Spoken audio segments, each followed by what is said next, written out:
Il y a une espèce de communauté d'expérience de qu'est-ce que c'est qu'être une adolescente, être une jeune fille. Et pour moi, l'adolescence des jeunes filles est quelque chose qui est très marqué par les injonctions, les projections des autres sur soi et une certaine attente de soumission de la part des filles. Bonjour, je m'appelle Chloé Volmerlo, je suis photographe, mais je suis aussi autrice. Et aujourd'hui, c'est pour ça que je suis là, pour parler de mon deuxième livre et premier roman, L'Institut du Nouveau Lendemain, qui est le premier tome d'une trilogie qui s'appelle Les Visages du Feu. Alors la jeunesse de ce roman, elle est assez compliquée, puisqu'elle a eu lieu en plein d'étapes. La toute première idée, c'est quand j'avais peut-être 7 ou 8 ans, où j'étais une enfant qui écrivait et j'étais obsédée par l'idée d'un personnage qui verrait pour la première fois la lumière du jour. Et tout ce que ça provoquerait chez ce personnage. Sauf que comme j'étais petite, j'en ai pas fait grand-chose, mais c'est resté en moi. Et donc c'est une idée qui est toujours restée en moi. Et puis à l'adolescence, j'ai décidé d'essayer d'écrire un roman. Et notamment une période où j'étais dans un internat qui était très très strict. J'avais 15-16 ans. Et à ce moment-là, les deux idées se sont rencontrées. L'idée de ce personnage qui découvrirait pour la première fois la lumière du jour. Et donc de ce pensionnat très strict qui forcément, du coup, n'avait pas de fenêtre. Et c'est la rencontre de ces deux idées qui a donné l'Institut du Nouveau Lendemain, qui est donc le lieu où se passe mon tome 1, et mon personnage Luce, qui est un personnage qui se souvient d'un seul coup de la lumière du jour et que ça fait complètement dérailler dans son quotidien. Et donc à l'époque, j'ai essayé d'écrire ce roman et en fait, je crois que j'étais trop jeune et que c'était un projet trop grand pour moi, mais je l'ai toujours gardé en moi.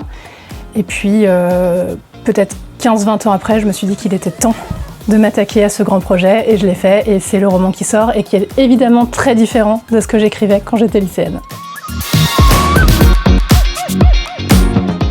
Alors Luce, donc c'est une élève de 17 ans de ce fameux Institut du Nouveau Lendemain qui a pour particularité d'être extrêmement privilégiée. Elle est vraiment tout en haut de la hiérarchie de cet endroit qui est justement très hiérarchisé et ça se passe très bien pour elle. Et elle est tout à fait aveugle aux éventuels problèmes, aux problèmes très concrets de ce système et aux inégalités, etc. Et à partir du moment où Luce se souvient de la lumière du jour, ça va complètement dérégler son rapport à cette institution, son exemplarité d'élève vraiment modèle, brillante, etc. Ça va plus du tout être possible de garder cette posture-là puisque c'est une part d'humanité qui se réveille en elle. Elle découvre sa vulnérabilité et du même coup la vulnérabilité des autres sur laquelle elle se met à porter un autre regard. Et elle a une forme de conscience, de justice qui s'éveille. Bien sûr, c'est un roman qui parle de la liberté. À beaucoup d'égards, ça parle beaucoup du désir de liberté tout à fait concret, de la lutte contre l'enfermement. Ça parle aussi de la liberté de penser, de la liberté critique, de comment on se forge un esprit critique dans un monde qui veut absolument pas qu'on en ait. Et ça parle surtout d'émancipation, de comment on sort des carcans auxquels on nous assigne, comment on lutte contre les injonctions pour essayer de se définir soi-même et de mener une vie qui nous ressemble. Alors je pense que c'est principalement un système qui oppresse mon héroïne et mes héroïnes, puisqu'elles sont quand même nombreuses. Donc oui, tout part d'un système, mais ce système, il a été théorisé et mis en place par un homme qui est une espèce de fantôme qui traverse tout le livre, qui s'appelle Tadeusz Herz. Et la question, c'est que ce système, il perdure parce qu'il est validé et déployé et assuré par des hommes et des femmes. Et c'est une question qui va être traitée d'ailleurs dans les tomes 2 et 3. Comment est-ce qu'un système oppressif est maintenu en place et qu'est-ce qu'on fait par rapport à ça ?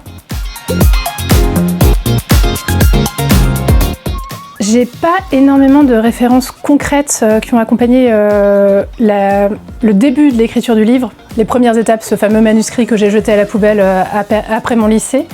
Parce qu'à l'époque, j'étais très naïve et j'étais persuadée que j'inventais un truc que personne n'avait fait. Et ensuite, j'ai découvert toute la tradition dystopique. Ce qui a d'abord été un frein relatif, c'est-à-dire que je me suis dit, mais mince, mais ça a déjà été fait, ma pauvre fille arrive avec 70 ans de retard, voire plus.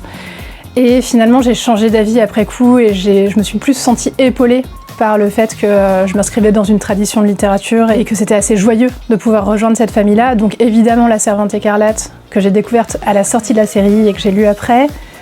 Évidemment 1984, qui est un classique que j'ai dû lire dans la vingtaine. Mais ce qui m'a le plus forgé au niveau de l'imaginaire par rapport à ce roman, c'était plutôt des choses autour de la catastrophe. En début de vingtaine notamment, j'ai été très marquée par La Route de Cormac McCarthy, par Les Fils de l'Homme, le film d'Alfonso Cuarón, je crois. J'ai été marquée aussi quand j'étais ado, je pense que c'était le début en plus de ma prise de conscience féministe et de la conscience de la sororité, de ce genre de choses. Le film Magdalene Sisters de Peter Mullan, qui a été une grosse référence et une grosse claque.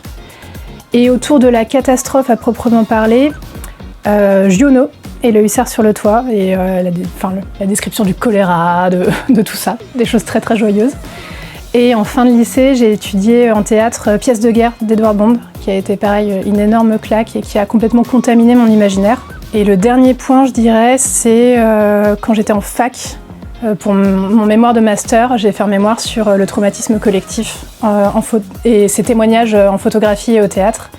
Et je pense que c'est le dernier point qui a énormément nourri mon imaginaire et qui m'a donné envie de travailler sur des personnages qui avaient traversé ce genre de choses. Alors évidemment, on se situe dans une fiction et dans un univers qui est très marqué, imaginaire, dystopique, etc. Mais je pense quand même qu'il y a quelque chose d'assez universel dans ce que traversent mes héroïnes. Il y a une espèce de communauté d'expérience de qu'est-ce que c'est qu'être une adolescente, être une jeune fille. Et pour moi, l'adolescence des jeunes filles est quelque chose qui est très marqué par les injonctions et les projections des autres sur soi et une certaine attente de soumission de la part des filles, soumission à des normes, soumission à des projections des autres sur elles. Et l'autre aspect qui, je pense, va rejoindre pas mal d'expériences malheureusement, c'est que j'ai tout un propos autour de la prédation des hommes adultes sur les jeunes filles. Et je crois que malheureusement c'est quelque chose qui reste d'actualité, qui a traversé l'adolescence de beaucoup d'entre nous. Et c'est quelque chose qui me tient très à cœur. Ce que j'aimerais que les gens ressentent en refermant mon livre, c'est avant tout l'envie de lire la suite, puisque c'est le premier tome d'une trilogie.